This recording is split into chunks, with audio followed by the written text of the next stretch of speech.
Good afternoon, everyone. I'm Kathleen Hicks. I direct the International Security Program here at CSIS, and I want to thank you for joining us this afternoon for this book talk on LikeWar. And I have with me today the two authors for LikeWar. To my immediate right is Peter Singer, who's a strategist and senior fellow at the New America Foundation. He's the author of multiple award-winning books and a contributing editor at Popular Science, among his many hats that he's wearing. To his right is Emerson Brooking. He's a Washington, D.C. based writer and expert on the relationship between social media and conflict, and most recently, he was a research fellow at the Council on Foreign Relations. Thank you both, Peter and Emerson, for coming today. And let me open with just asking you to describe the title. Where did the title come from, and what is LikeWar, and what is war, and what is different? Sure, I'll take that one. And first I want to begin by thanking all of you for coming out, and CSIS for hosting us. It's really exciting. As many of you know, books are, like a marathon of multiple years and then a sprint at the end to share the good word about it. So I really appreciate this. LikeWar, the concept is essentially about how social media has changed news, politics, and war, and in turn how news, politics, and war has changed the internet for the rest of us. And so if you want to move into kind of wonkland conceptual terms, if cyber war is about the hacking of networks, LikeWar is about hacking the people on the networks by driving ideas viral through a mix of likes, but also lies and the system's own algorithms. The term itself, the title, is like so much in this space, a bit of a play. It's like and war coming together, but that also reflects a Clausewitzian sense of war and politics crossing in the same place, politics through other means or memes.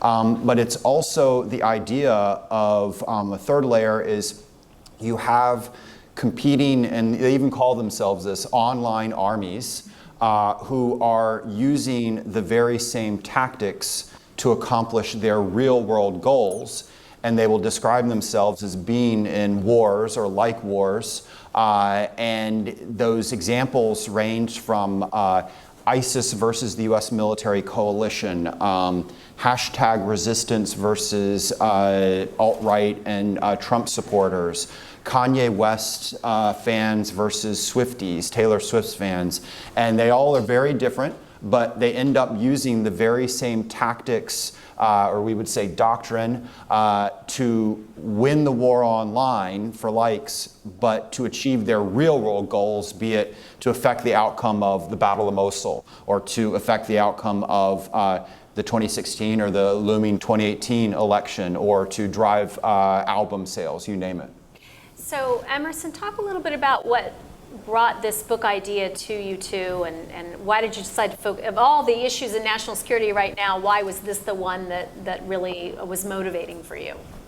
So this project originated 5 years ago, and basically all case examples that are in the book today did not exist at the time. What set off our interest were 3 events in proximity. The first was the Department of Defense relaxing social media guidelines for deployed service members.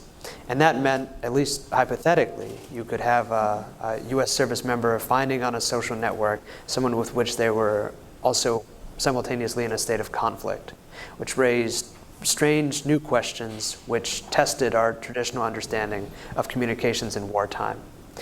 Second incident in mid-2013 was the Westgate Mall attack in Kenya, where Al-Shabaab occupied a shopping complex for 3 days, killed 67 people. What made this unique in terms of communications was that it was live tweeted by the terrorists. And in fact, there were dispatches and images that they sent from within the shopping center during that time. Because the Kenyan government was so slow in its emergency responses, the Shabaab actually ran the public narrative for a time. And the third event had taken place in 2012. It was known as Operation Pillar of Defense. It was an 8-day air campaign by the Israeli Defense Forces against Hamas militants. It was not so consequential in in terms of a traditional kinetic action, but it was also called the first Twitter war, because during this 8-day exchange, some 10 million Twitter messages were also exchanged by online proxies in both sides of the conflict that sought to shape public opinion. So with these examples, we began to study this phenomenon. And quite quickly, the examples multiplied and our attention had to shift accordingly. In mid-2014, ISIS burst onto the public imagination. And terrorist communications is no longer something that was just studied here, but something that became the obsessive focus of a US political class and everyday Americans. Shortly after the execution of James Foley in August 2014 by ISIS militants in a wildly viral propaganda video, Americans reported being more scared of terrorism then than they had in the immediate aftermath of the 9/11 attacks. Then, as we continued and finished our research and started to put words to paper, the 2016 election happened. And it became clear to us that many of the phenomena that we were studying, just in terms of conflict and terrorism, could also be applied to modern politics. And what we were tracing was even bigger. And as that went on, it became evident that the 2016 election had also been subject of a Russian information attack and influence operation. And our writing concluded around 2017 of last year when there was a rally in Charlottesville, Virginia, where a group of violent white nationalists were brought together and achieved a successful political mobilization which never could have happened in a pre-internet age. So there's a strong theme throughout the book, and you all bring it forward very clearly, of the observability of activity in today's world. There's a point in the book where you write it is near impossible to be unobserved. Can you talk a little bit about how that is happening at the individual level, if you will, but also at the government level, and in particular approaches of countries like China and others to sort of take that transparency and turn it around at the same time that individuals are using the transparency, if you will, to build groups? Oh, sure. So first thing to understand in terms of military operations and transparency is that nothing, even the most secretive operation, can stay hidden for long. We have a contrast in the book between the D-Day landings and the operation to find Osama bin Laden. During D-Day, D-Day was a 2-year mobilization in the British Isles, sees some 40 million tons of supplies shipped, some million American soldiers trained and equipped, ready to go in. The Germans know it's coming, but they still don't know which beachheads will be targeted until the day of the assault. Contrast that with May 2011 is 2 Black Hawks laden with SEAL Team 6 fly into Abbottabad. No one knows about it. It is one of the most secretive operations in US military history, but nonetheless, it's live tweeted by a Pakistani IT consultant who just happened to be a night owl and was staying up late crashing on a project. And as soon as it becomes clear what's happened, all it takes is a few minutes for American journalists to corroborate and have a new source of information on something that never would have been observed before. And at that time, only something like 6% of Pakistanis were online. It's closer to 20 or 30% now. But as you look ahead, even to the fairly immediate future, you can conceive of a time where there'll basically be smartphones, cameras, and sensors available in any given potential battle space. And as all of us know and probably are part of, social media makes us all chronic oversharers. And that information doesn't disappear. It continues to accumulate. And any little bit of it can be used at any time by actors that might not have our best interests at heart. And the clearest example there is the Chinese Communist Party. And because of the Chinese citizens' almost universal reliance on mobile apps like WeChat, they have broadcast data on their shopping preferences, on like their friend groups, on their bank accounts, you name it, it's out there. And as a result, the Chinese government is now moving to impose a system of social credit where they will eventually assign a score to every citizen that's based on these factors, but it is also based on the social credit score of other people in a particular peer group, the intent of which is a sort of indirect but very effective social engineering that never could have existed in a previous age. Can I hit that? I think it also shows, it's a good way of illustrating the duality of the effect of this. And every single technology can be used for good and bad, and the same thing is playing out in this space. So you have this example of open source intelligence where you see now, for example, secrets of evil deeds that once would have been covered up that now can be found. And it's not just they can be found, the people that find them are fundamentally changed. So to use the illustration of Russian war crimes in Ukraine, you have the story of Bellingcat.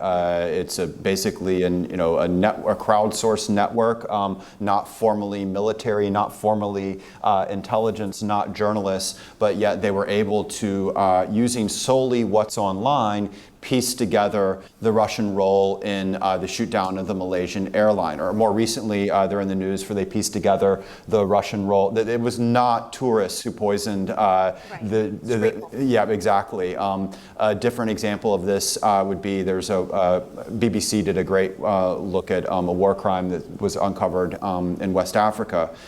So that's on one side, the good hand of the observation, but in turn, you have the strategy of flooding the world with mistruths and alternative stories. So yes, we can solely using open source intelligence, not just detect that Russia shot down the airliner, killing 298 civilians, not just which Russian military unit did, 53rd Anti-Aircraft Brigade, not just which individual Buk missile truck did it, but literally the personal identifying information of the soldiers that pulled the trigger. But however, that truth is buried underneath, multiple alternative theories that are pushed out online. And so, the truth is out there, but it's harder to find. And then the character in the book that carries that over into the story of the United States is General Michael Flynn, who one of the things in the book is a previously kind of unreleased interview with him just as he's joining the Trump campaign. And he, on one hand, talks us through the incredible sea change that the internet brought to him in his military career and the importance of this new realm of open source intelligence and how it has to change everything that we do. And then, however, he also becomes part of the story of the spreading of disinformation. And he had a line with us where he talked about, now the gold nuggets are out there. This is us adding on top of it. However, he was part of placing multiple bits of fool's gold out there to muddy the waters. And we talked through kind of the strange, crazy conspiracy theories that were pushed and the like.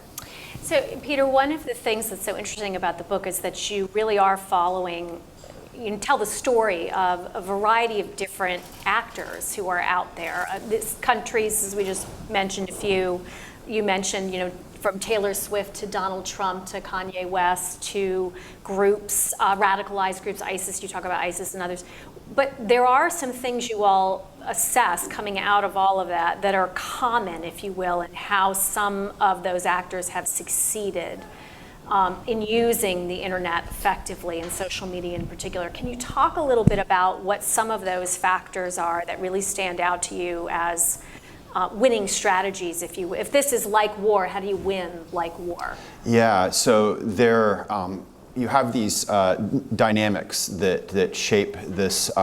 It's a combination. It's simultaneously the nervous system of the modern world. We use it for everything from dating to business marketing to news, but it's also a battleground that's being used for these same goals. And what that means is that there emerge a set of tactics that all of these different groups keep crystallizing towards or evolving towards they may be vastly different. They may have vastly different online goals or offline goals, but they keep coming to them. And these sort of ways to win the web, ways to drive your message viral. And we break them down, but a couple that I think are important. One, we try and use it in the book, which is the power of narrative, storytelling. And the examples that we use on that is like a back and forth between Spencer Pratt. There's only a couple of people in the room nod their heads and shake. And I'm sure the CSIS audience is fully Spencer aware Pratt of who was Spencer Pratt is. a young man who initially wanted to join the CIA and then decided he had bigger goals. He wanted to become famous. And he was part of the rise of the reality TV industry. As a producer, he was the one who introduced the Kardashians to the world. Then he decided he wanted to be on the other side of the TV camera, and he finagled his way onto a show called The Hills. And he talked us through, he and his wife, Heidi, and they, for people who know this space, became a phenomenon known as Spidey. And they achieved their goals by understanding the power of narrative. And they talked us through how you manipulate the media, how you get what you want and the like. It's essentially, we had this wonderful experience of talking with them, and they went back and forth between kind of talking about fame and being like incredibly philosophic. We asked the difference between what they were doing versus now, and she described the impact of social media as we're all reality stars now, but everyone's just as fake as we were.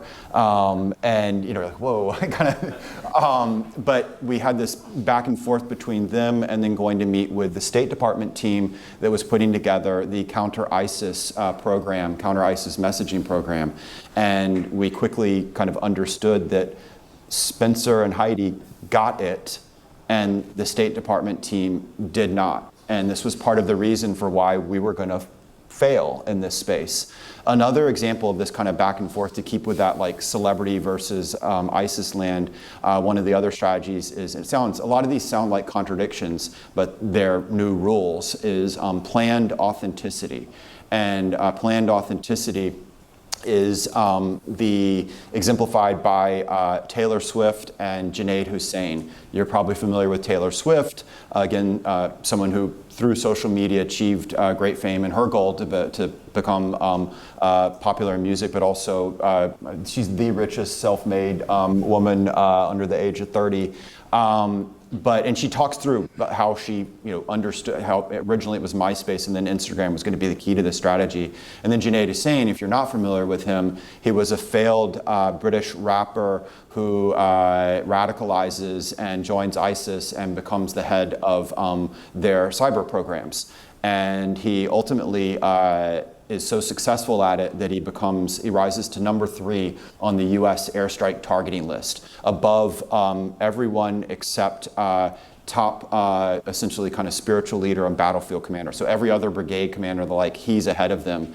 And planned authenticity is they were personally engaging with their fans. It really is Taylor Swift who reaches down to congratulate a fan on passing their driver's license, console someone who's broken up with their boyfriend. It really is Junaid Hussain who's engaging with recruits and the like, but they're doing it in a manner that's in full knowledge that the world is watching. So they're kind of achieving a double goal, which is the parallel of what's so different about this technology than, say, the telegraph or radio. It's that combination of mass-scale broadcasts, but immediate one-on-one.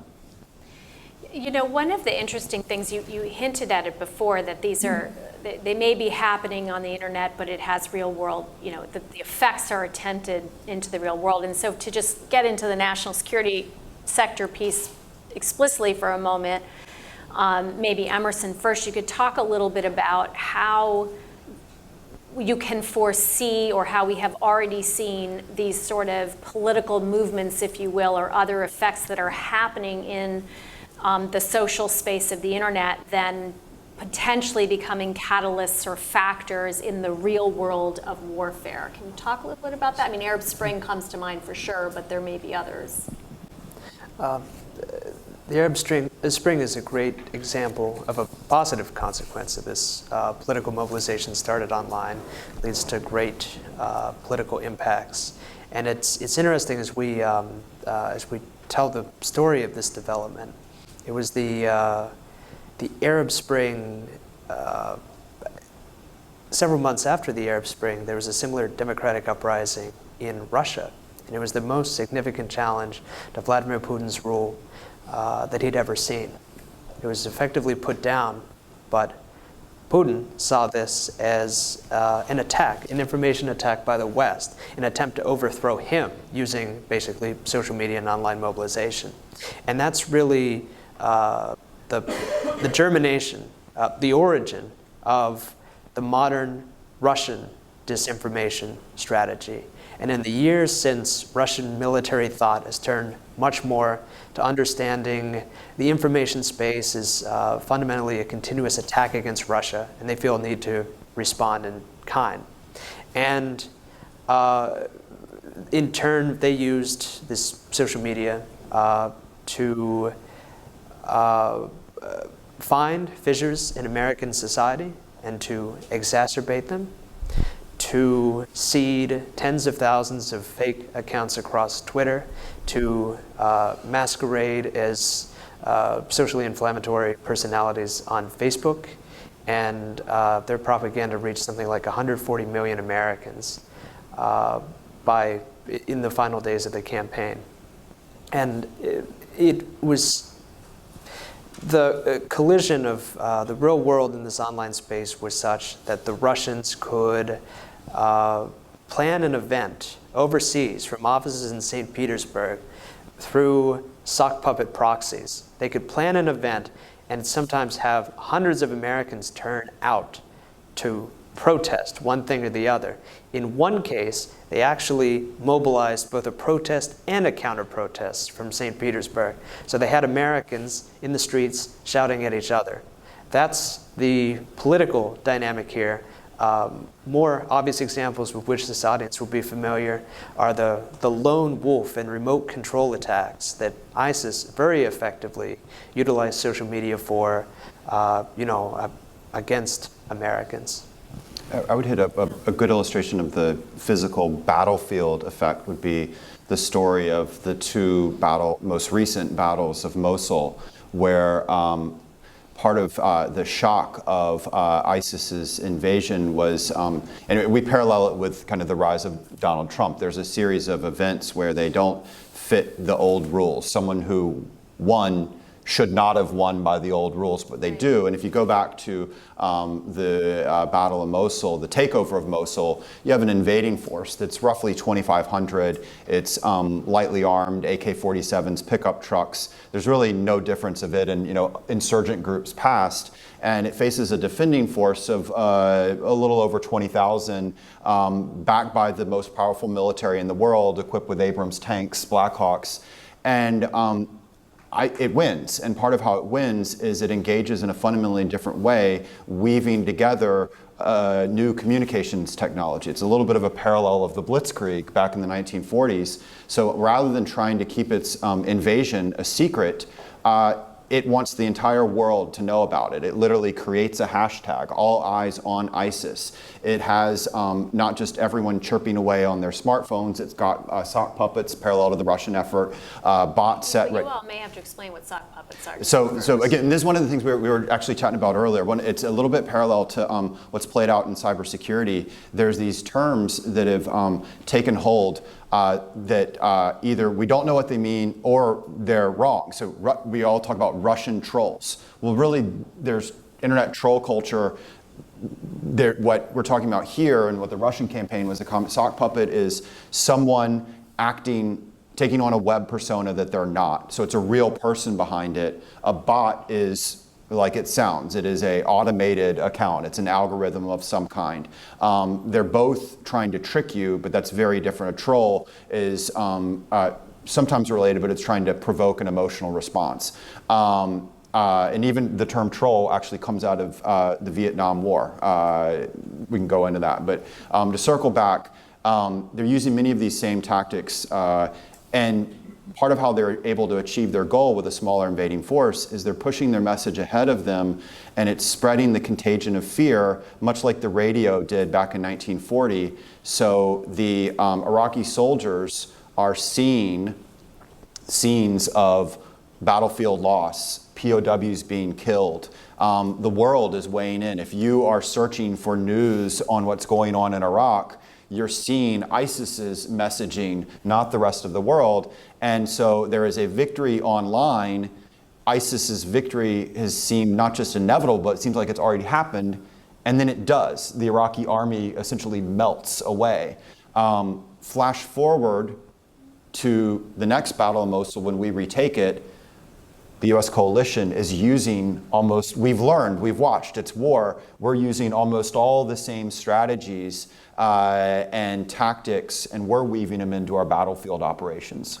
So an open society like the United States, are we at a disadvantage in this world that you are describing? And how do we succeed in an environment that's full of information opportunities for others? I think there's an interesting parallel to discussions of cybersecurity and kind of cyber defense, where if we were looking in kind of that classic space of hacking networks, we would say, which nation has the best cyber defense? It's probably North Korea. And it's not because they have the best talent or the best organization. It's because essentially they've got this combination of an authoritarian regime and about as many internet connections as a Manhattan city block does. So the trade-off of them having that kind of security and control is a cruddy economy and no freedom. There's a similar sort of parallel here in the realm of what we call LikeWar, where the internet has become, at least as it relates to social media, balkanized. There are very different experiences for people in different places, in large part based both on market differences, but also what the government is willing to do. And this is, again, part of kind of what our space missed about the Arab Spring. And we're talking about the liberating power of social media. Well, there's learning going on, and so governments figured out that there's different ways to control. One is that observation thing that you were talking about. So, the story we use in the book for that is we, at least in Turkey, have finally answered the question, does retweet equal endorsement? In Turkey, it does, because we profile a gentleman who retweeted something for roughly 9 minutes, and he ends up in a Turkish prison for it. So one is, arresting people. Another is, as Emerson mentioned, the Chinese model, which both kind of uses technology to screen. There's certain terms that don't appear, but also has this weird, perverse incentive system that's building. The scoring system. Right, social rating. Yeah. What's important is it's not just a number online. It affects ultimately everything from do you get to charge your cell phone for free at coffee shops, to used in job applications, access to plane flights, to actually your score in internet dating sites. So it will basically shape whether you date someone attractive or not, or get married or not. So the score is very important. So what this means is that while you have nations that have been proven able to reach into our system from afar, it's harder for us to reach into certain other nations. But the trade-off of that, of course, is that comes with us being a free society. And I'm okay with that. I think the way out of this is, and this is where we explore towards the end of the book, what can we do about it? And it's not, become an authoritarian system. It's not stop using social media. That's not an option. We're all addicted. The president's addicted. It's actually, one, understanding the new rules of the game and adjusting for them. And there's examples of other nations that have done that. In fact, kind of the worry for most of us gathered here is the United States, we may have been the home of the internet. We're now the nation that others point to of, don't let what happened to them happen to us. Literally in defense circles, and you may, when you go to meet with people in the Baltics or the Swedes or the like, they talk about, we're the victim, and they've organized differently. And it's not that they're less democratic. In many ways, they actually have a greater digital embrace of democracy. It's just understanding this new type of threat space. And I'm going to just ask one more question, and then I'm going to open it up to the audience. Can you two speak specifically to the role of the internet companies and social media companies who are by and large based in the United States and thus responding to the regulatory culture in the United States? Where does that whole system between the US government and the internet companies, where does that need to go if we're to find this new rules, navigating the new rules of the road effectively?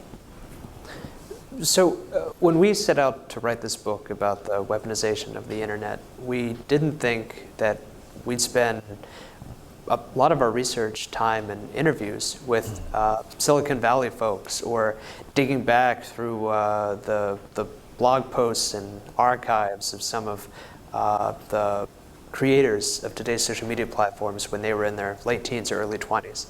But we did, because it's important to recognize that it's a handful of people in Silicon Valley who are essentially the arbiters of our political reality today.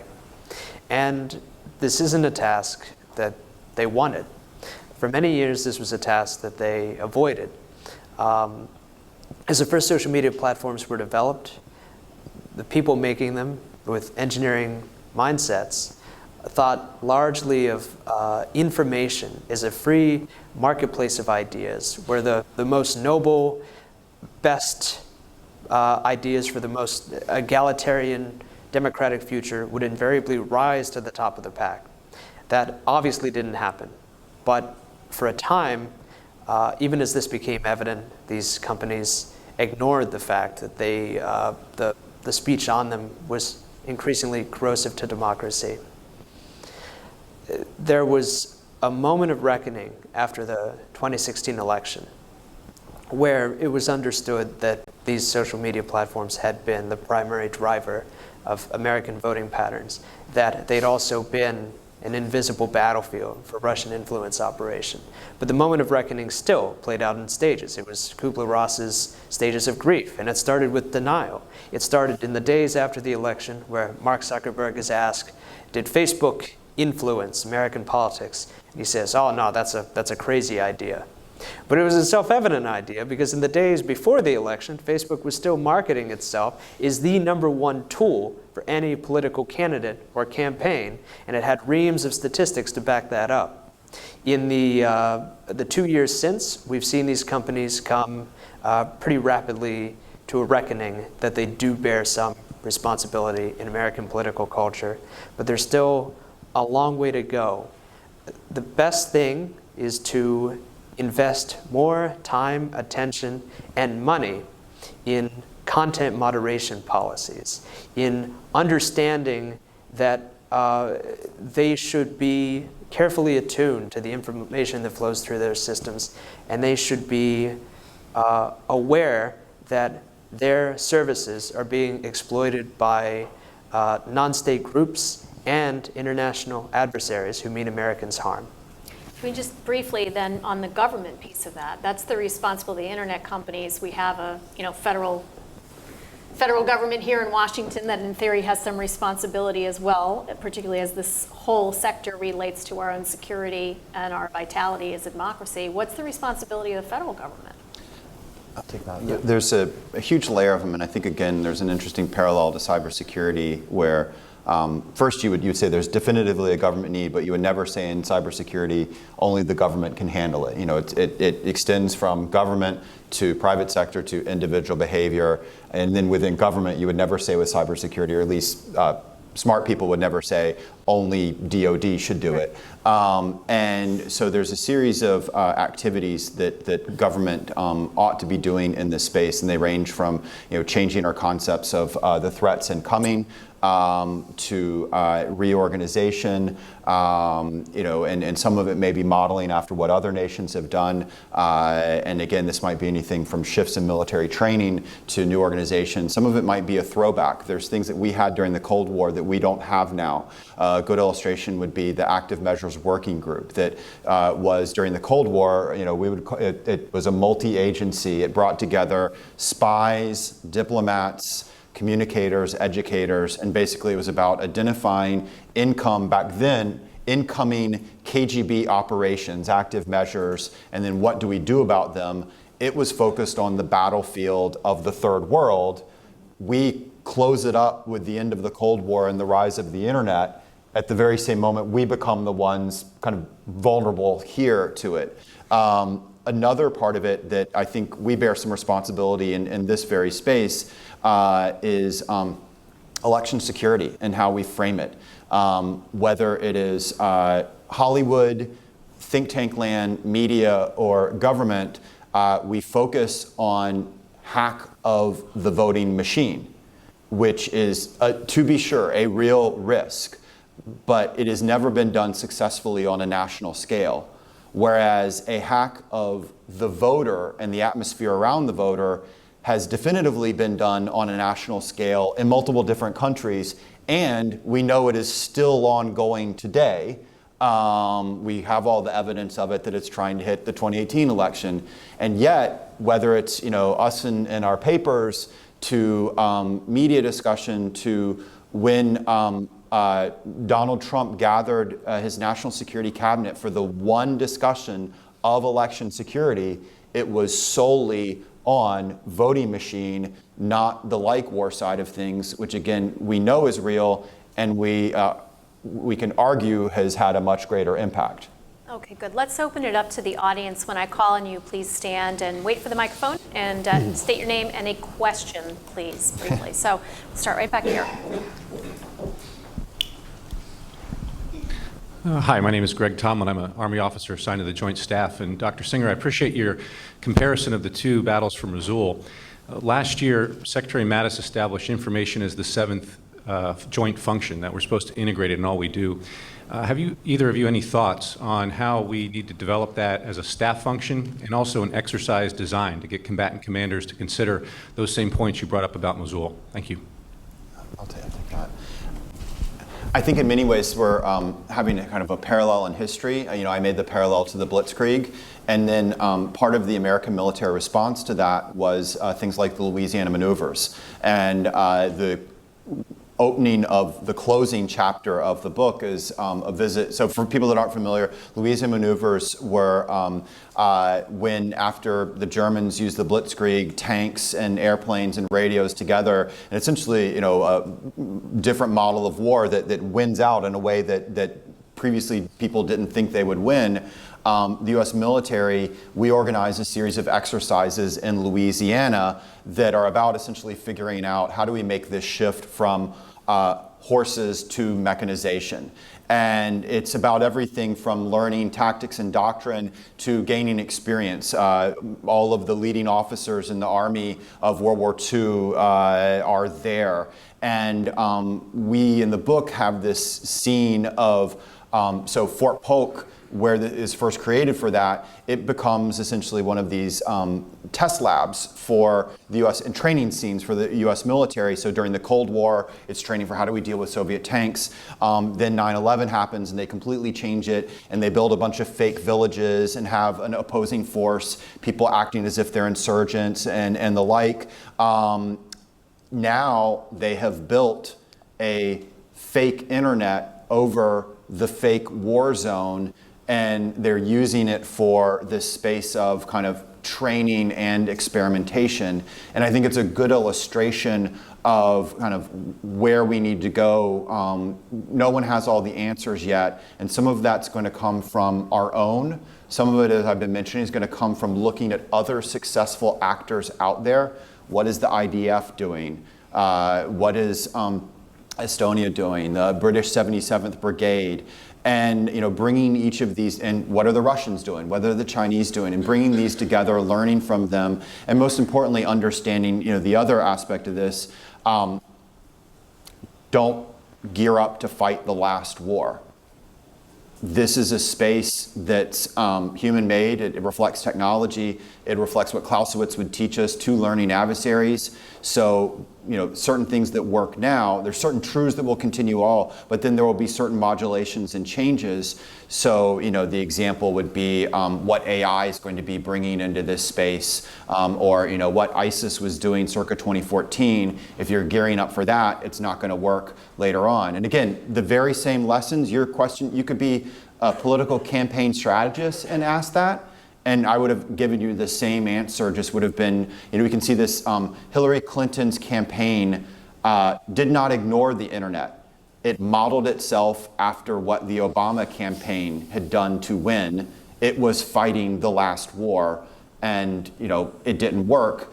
The same things, we'll see this kind of evolution. Great. Okay, and we have one about halfway back over here.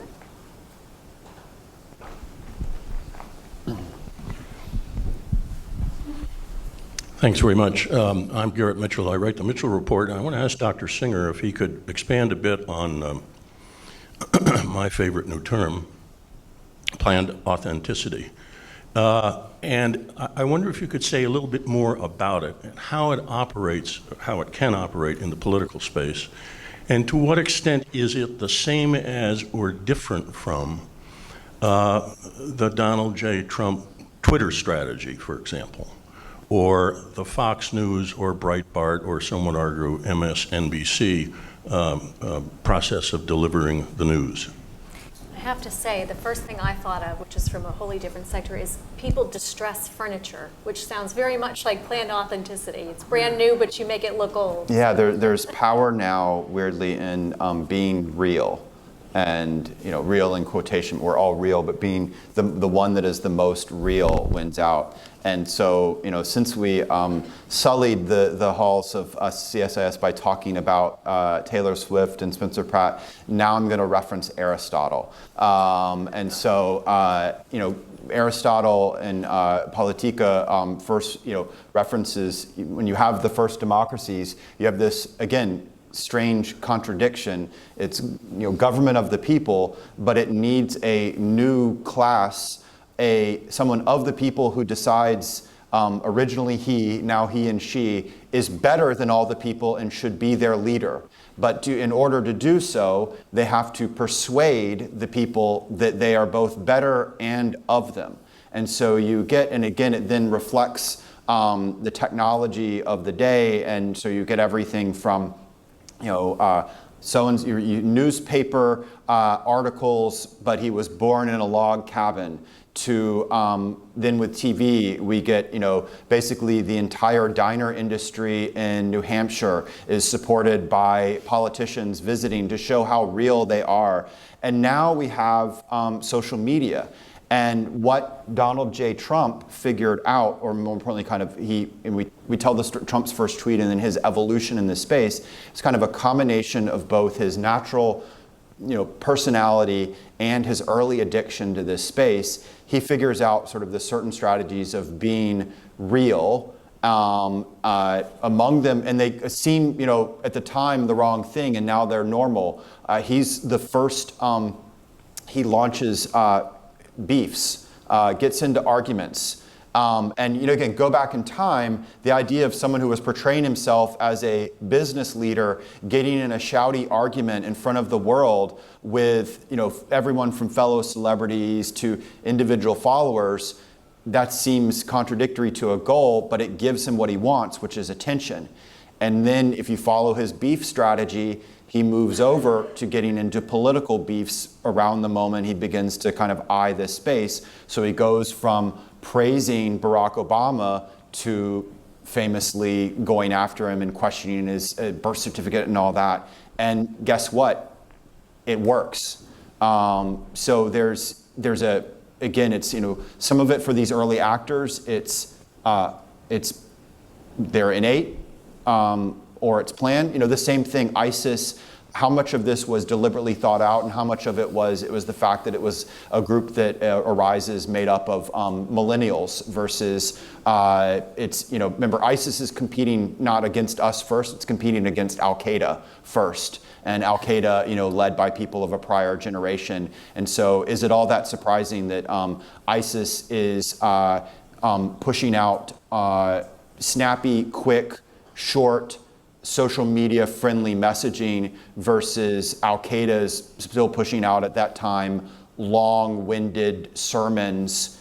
But again, there's learning. Look at what Al-Qaeda is doing now, or the remnants of it. Even the Taliban, we have an article out right now in Time that looks at the changes between the war in Afghanistan and how it was talked about and covered when the war began. We're just a couple days from the 17-year anniversary of it, which means social media, kind of as we know it now, didn't exist when the forces go in, and now it's the portal through which we observe it, but also you have this strangeness that, at the time, US military and Taliban are not communicating with each other than kind of over a crackly walkie-talkie, and then, B-52 bomber drops, tons of bombs, to now they're in constant communication in front of the world, and the Taliban feeds are pretty snappy, and they are using all the same strategies, and they're trolling and the like.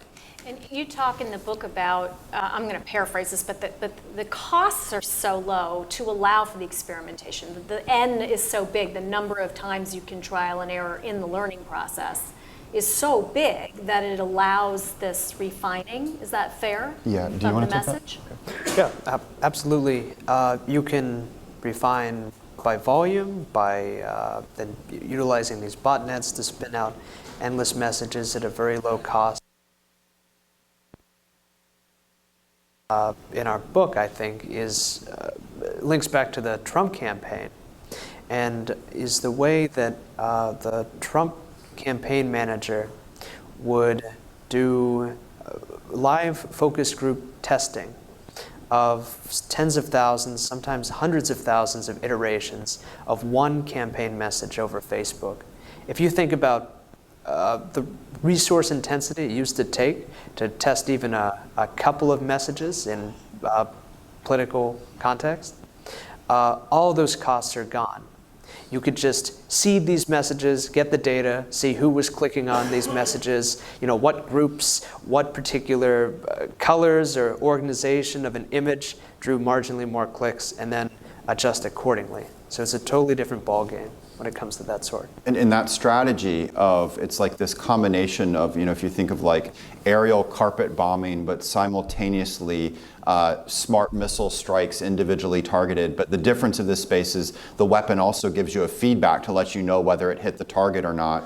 That approach, Trump campaign, as opposed to Donald Trump, Trump, Twitter won him the news cycle and attention. Facebook is where they won the election. Don't miss the story here. But that same strategy of kind of inundation but experimentation, same thing if you're talking about ISIS, same thing if you're talking about how the news business changed with BuzzFeed. They're the totally different spaces, but the same phenomena at play. Yeah. Okay. Other questions? I have plenty then.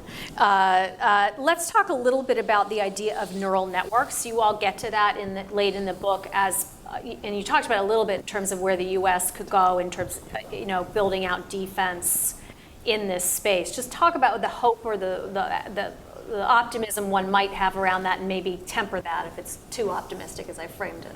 So and this links back actually to one of the prior questions. So, what's so fun about this space, and part of the journey of writing the book, is being able to share these stories of the space that we all use daily, and yet we don't know very much about where it came from and who was responsible and the like. So, probably every person in this room could tell the story of Thomas Edison or, Benjamin Franklin, but we probably couldn't tell the story of the very first social network, which real quickly comes out of basically, it's on ARPANET, the early Pentagon-sponsored version of the internet that was designed for scientists to get together. And then one day, someone sends and this is at the early stages of email, they send out an email to everyone, kind of annoying, now we know it's an annoying thing, but basically create a discussion around what's going on in science, what's your favorite science fiction? So the very first social network was people talking about science fiction. So, and then quickly it moved into, there was one on the best restaurants. Then there was one on the best, it was the best whiskey. And, so you can quickly see, and the creator of the internet has this realization where he goes, I just created something social.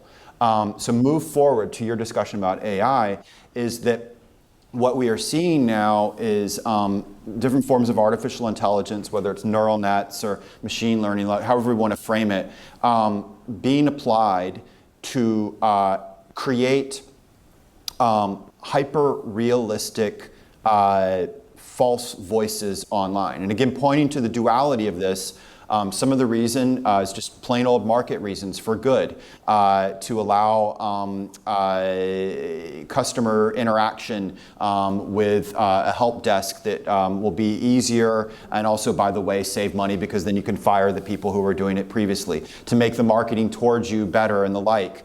But of course, it will also be weaponized. So these bots that right now are not all that realistic, they've been incredibly effective. We talked about their use by ISIS. Let's look at politics. 1/3 of the online conversation around Brexit, and online being now where people get their news and it helps shape their opinions, 1/3 was generated by artificial voices. That was a close election. American election in 2016, it was like, bot filled, to even the Mexican election just a couple months ago, 1/3 of the online conversation generated by these false voices, but they weren't all that hyper-realistic. We're moving forward to what are called madcoms or chatbots that are almost impossible for a human to tell it's fake. So then we get back to this circular story and the mistake that the tech companies keep doing.